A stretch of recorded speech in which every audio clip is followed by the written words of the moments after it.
গত বছরের নভেম্বরে বাংলাদেশ জাতীয় দলের সিনিয়র সহকারী কোচ হিসেবে দায়িত্ব নেন মোহাম্মদ সালাউদ্দিন। প্রাথমিকভাবে তার সঙ্গে চুক্তি হয়েছিল 2025 সালের মার্চ পর্যন্ত। তবে সেই চুক্তির মেয়াদ শেষ হলেও তাকে দলের সঙ্গে রেখে দেয় বাংলাদেশ ক্রিকেট বোর্ড।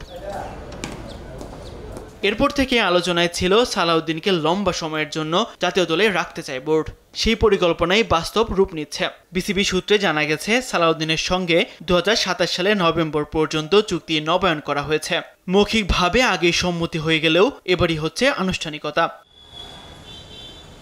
এই চুক্তিতে বেতনও বেড়েছে জাতীয় দলের এই কোচের। আগে যেখানে তার মাসিক বেতন ছিল 8 লাখ টাকার মতো, এখন সেটা বেড়ে হয়েছে প্রায় 9,80,000 টাকা, অর্থাৎ প্রায় 10 লাখ টাকার কাছাকাছি।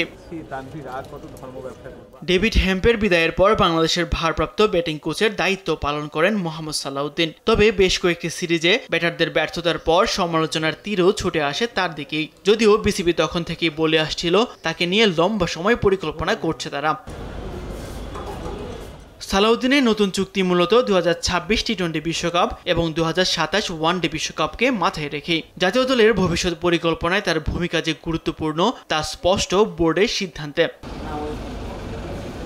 এর আগে টাইগারদের প্রধান কোচ ফিল সিমন্সের চুক্তিও 2027 বিশ্বকাপ পর্যন্ত বাড়িয়েছে বাংলাদেশ ক্রিকেট বোর্ড। নতুন করে নিয়োগ পেয়েছেন pace bowling coach Shaun Tait এবং power hitting coach Julian Wood. আর গুঞ্জন রয়েছে ব্যাটিং ইউনিটে নতুন রূপ দিতে একজন বিদেশি ব্যাটিং কোচ নিয়োগের কথাও ভাবছে বাংলাদেশ ক্রিকেট বোর্ড। তাসবিহ শরণ, দেশ টিভি, ঢাকা।